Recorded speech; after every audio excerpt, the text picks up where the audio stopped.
He said, look, if you abide in me and my words abide in you, and my words abide in you. There are some people, they're abiding in Jesus, but his word is not abiding in them. They're saved, but his word is not living large in their heart. Welkom bij Antwoorden met Bayless Conley. Het leven kan soms een uitdaging zijn. Maar of het nu gaat om financiën, relaties, gezondheid of de vraag naar je doel in je leven, één ding is zeker. God ziet je.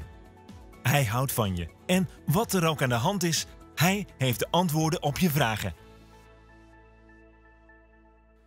All right, with that, Psalm 119, would you turn there with me if you would?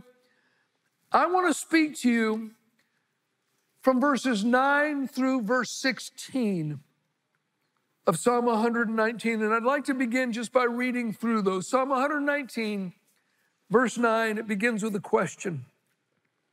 How can a young man cleanse his way?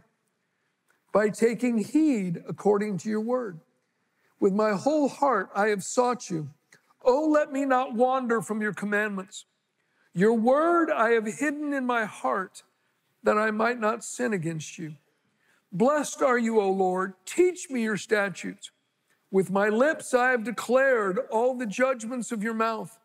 I have rejoiced in the way of your testimonies as much as in all riches. I will meditate on your precepts and contemplate your ways.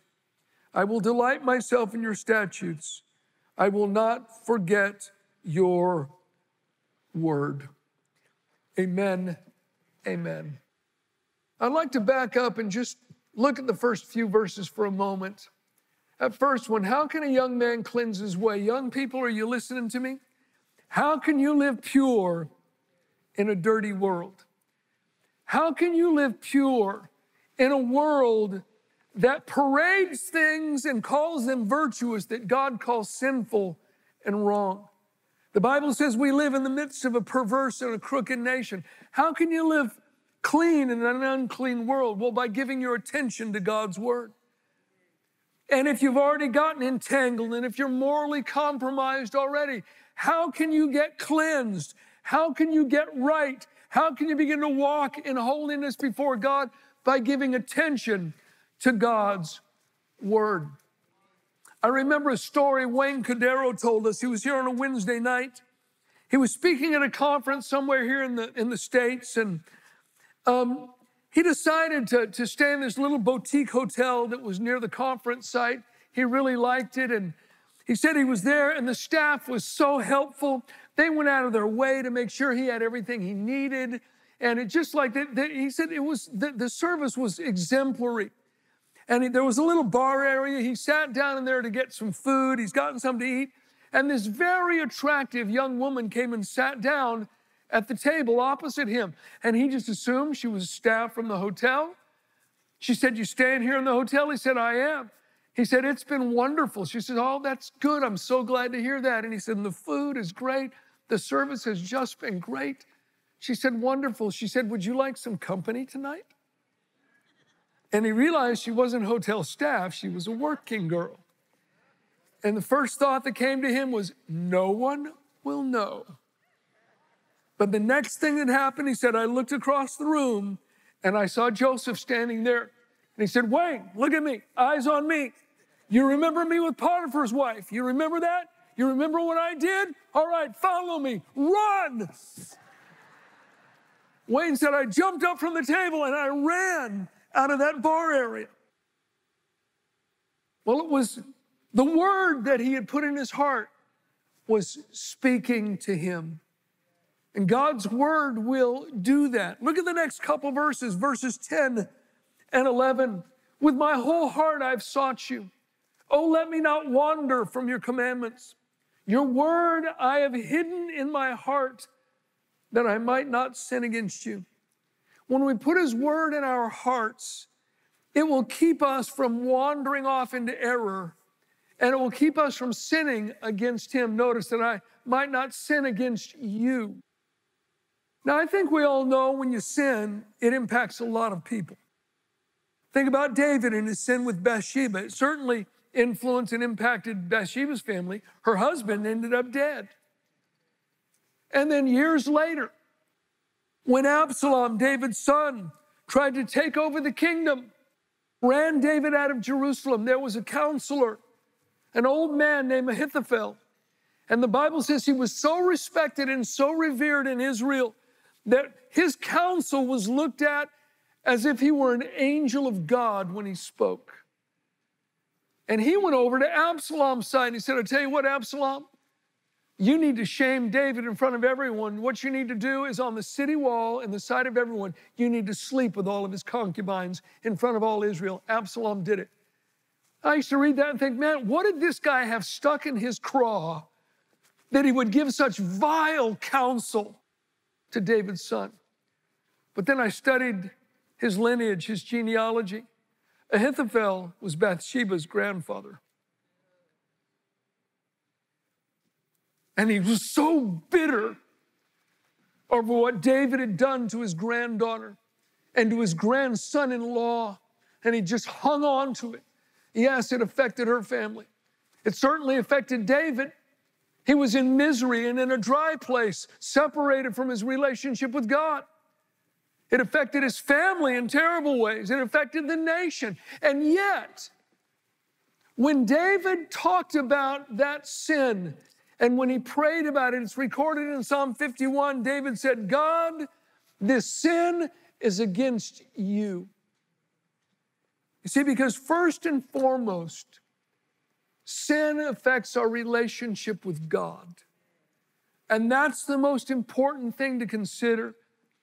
The psalmist said, Lord, I've hidden your word in my heart so that I might not sin against you, because that's my primary concern.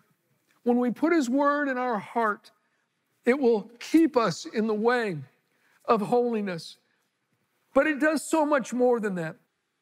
It will also shield us from the schemes of crooked and devious people. And there's a lot of crooked and devious people in this world. Proverbs 2 and verse 1 opens with these words, my son, if you receive my words and treasure my commands within you. And then after that, it just reinforces putting the word of God in your heart. It says it in different ways. So you put the word in your heart, and then it flows out in this proverb into the benefits that happen when you treasure his word within you and put it in your heart. One of those benefits is found in verse 15, that when we put his word in our heart, it shields us from those whose ways are crooked and who are devious in their paths.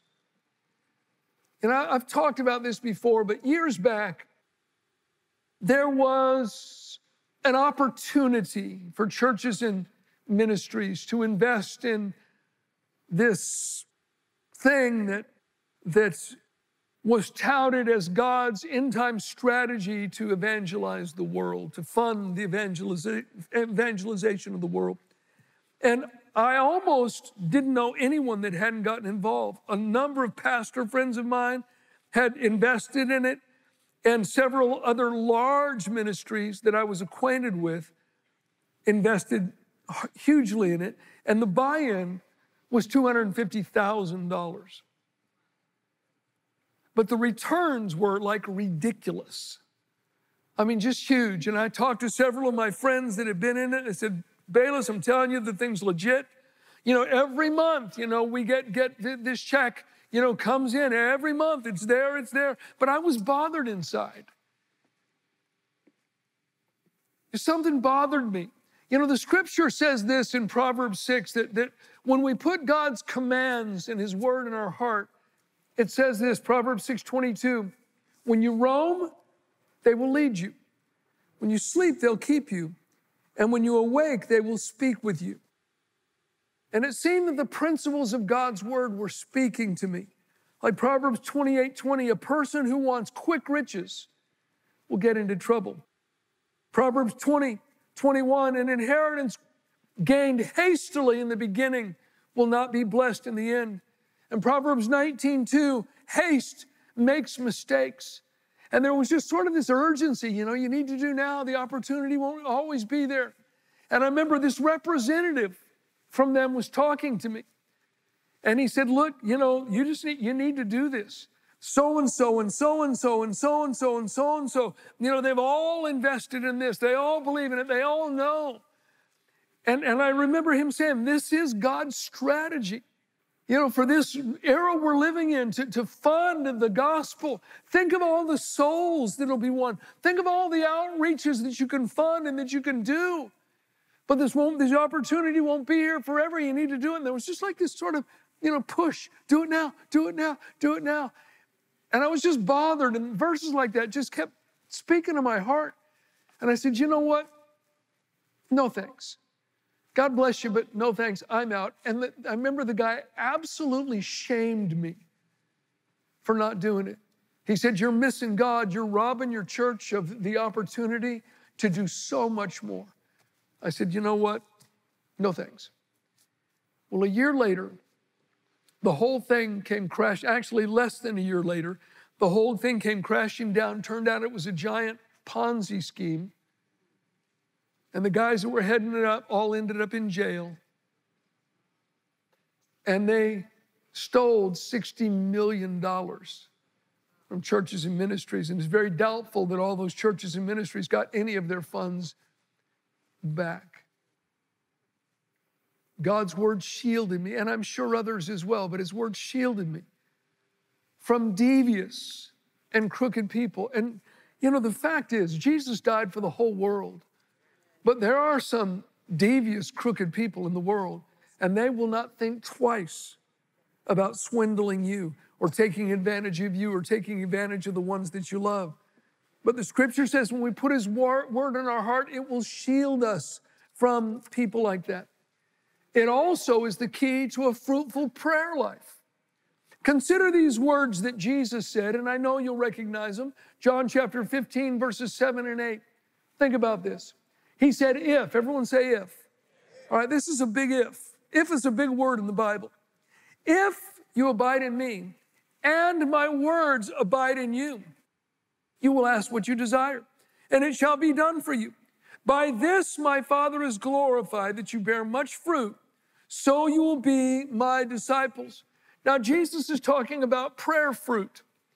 He said, look, if you abide in me and my words abide in you, and my words abide in you. There are some people, they're abiding in Jesus, but his word is not abiding in them. They're saved, but his word is not living large in their heart. If you abide in me and my words abide in you, ask what you desire, it'll be done. And the Father will be glorified by the fruit that comes from those prayers. Now I'm going to say something, and I'll just tell you in advance, this is worth you getting it tattooed somewhere on your body, okay? This is that good. Prayer does not make faith work. Faith makes prayer work. And faith is the result of the word abiding in your heart. I'm going to say that again. Prayer does not make faith work. Faith makes prayer work. And faith is the result of God's word abiding in your heart. I'd say that's pretty important. And the truth is every one of us is storing up someone's word in our hearts. It may be the current narrative of the secular media, which is the gospel to some people. It may be the word of politicians. It may be the word of actors that feel like they need to comment on every social thing that's going on. It may be the word of some sports personality or of some social media personality, the word of your family, the word of your friends, the word of your professor. And James said some people's tongues have been set on fire or inspired by hell. So it's very important to take a look at the words that you're allowing to take root in your heart. And the truth is you can always tell what's in a person's heart. You can always tell what a person's been putting in their heart, because when they are provoked or when they're under pressure, it will come out. It's the way we're wired up. When you're provoked, when you're under pressure, what's in your heart comes out. Jesus said, out of the abundance of the heart, the mouth will speak. And my friend, when heart and lips join forces, things begin to happen. It will impact your life, and it will impact the lives of those around you for good or for evil. Think about these words that Jesus said. This is from Matthew 12, beginning in verse 33. He said, either make the tree good and its fruit good, or else make the tree bad and its fruit bad. For a tree is known by its fruit. Brood of vipers, how can you, being evil, speak good things? For out of the abundance of the heart, the mouth speaks.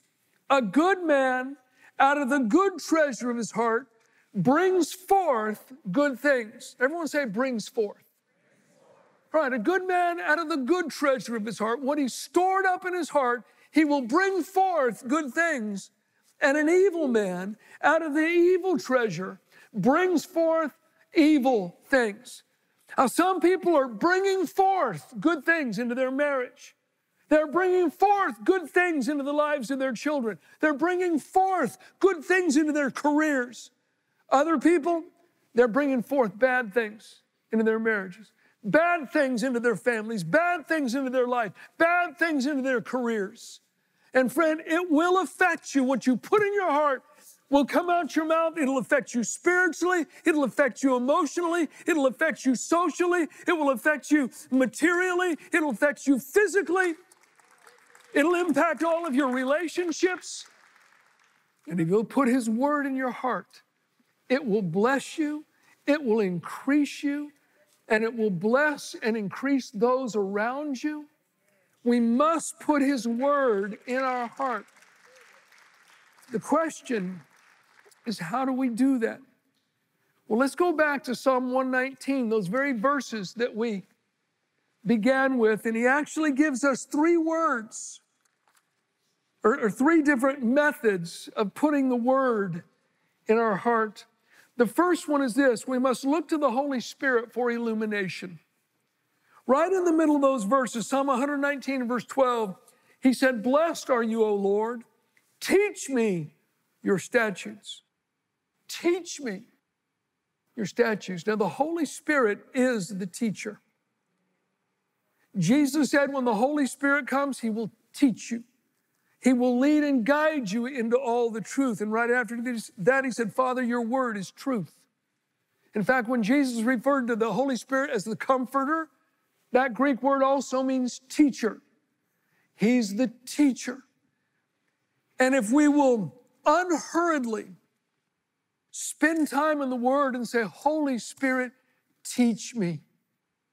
Give me illumination," He will. And that's when the Word changes us. The second thing He tells us is in verse 13, is we must declare His word aloud. Declare His word aloud. Verse 13, "With my lips I have declared all the judgments of your mouth." Now, the Hebrew word literally means to speak aloud, but there's a secondary meaning that's wrapped up in it. It's actually a twofold meaning. The secondary meaning means to scratch, score, or to carve into a surface permanently. To scratch, to score, or to carve out, to inscribe permanently on the surface of something. And that's the idea. When we declare God's word aloud, we begin to inscribe it on our hearts. And we say it again, and it inscribes itself deeper. We say it again, it gets inscribed to where it's permanent. And we'll be like Jesus when He was tempted by Satan in the wilderness, said over and over, "It is written." And then He quoted the scripture. It had been inscribed on His heart. We need to speak it aloud. And then the third thing He tells us that we must do is we need to ruminate. We must ruminate. Verse 15 of Psalm 119, he said, "I will meditate on your precepts and contemplate your ways." Now, the word contemplate means to look intently at something. And the word meditate means to ponder or to roll over and over in your mind, to reflect upon. In fact, the original word carries with the thought of muttering and murmuring to yourself over and over. You're not speaking to anybody else but just to yourself. You're reflecting and you're saying it over and over as you think about it. In fact, the best English equivalent of this Hebrew word meditate means to ruminate or to chew the cud. It's something that sheep do. And you know, we are the sheep of his pasture, are we not? He's the great shepherd. We are his flock. Did you know that sheep have 4 stomachs? When they forage and they graze, they'll eat, grass and sticks and different things, and it goes into that first stomach, but they really can't digest it. And so what they do when they lay down, they'll begin to ruminate. Literally, they regurgitate that from their first stomach and they begin to re-chew it. And a healthy sheep will do that for hours every day. It's called chewing the cud.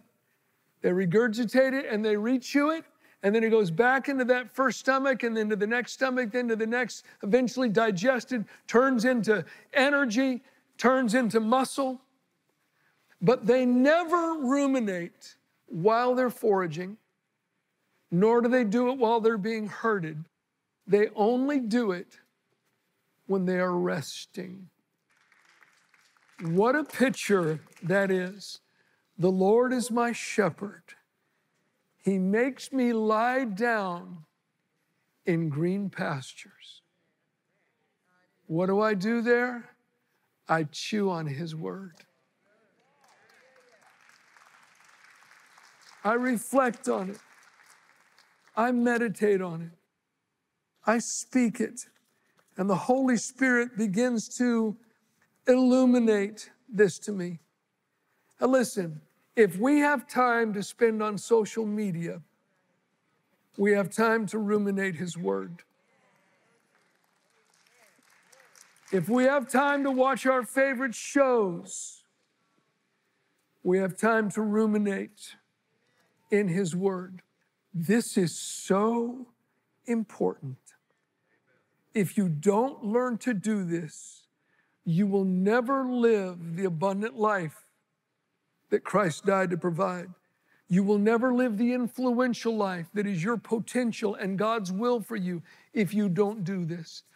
This is absolutely critical, it is essential, and it is basic for every member of the flock. I don't think I can overemphasize the importance of this. It will change your life. It will keep you inside and outside living holy. It will shield you from designing devious and crooked people.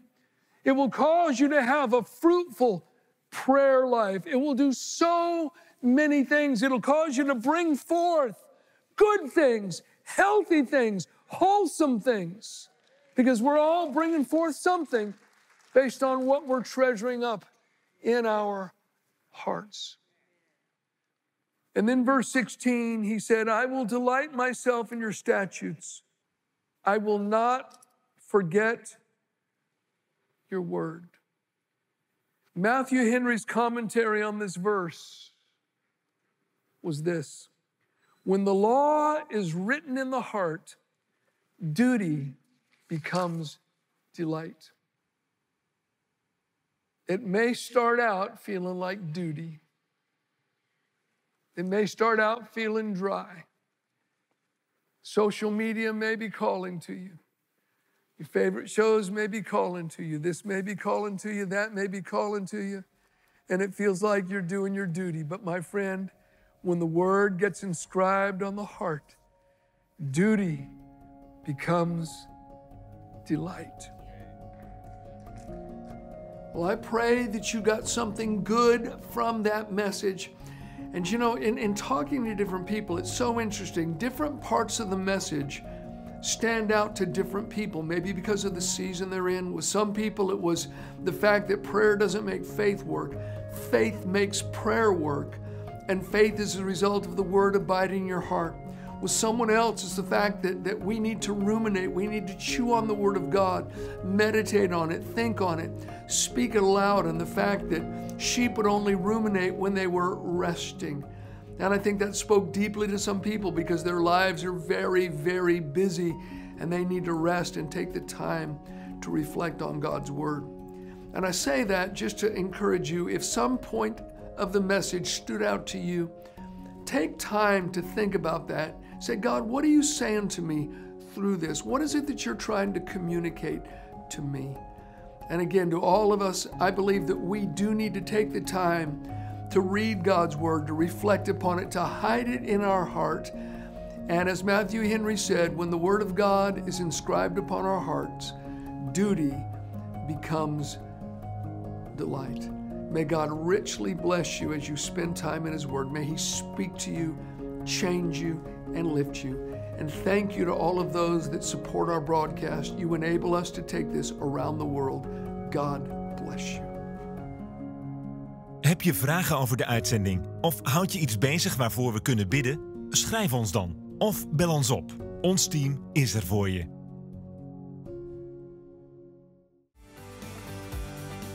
Wil je meer weten en op de hoogte blijven van Antwoorden met Bayless Conley? Meld je dan aan voor de gratis maandbrief van Bayless per e-mail of per post.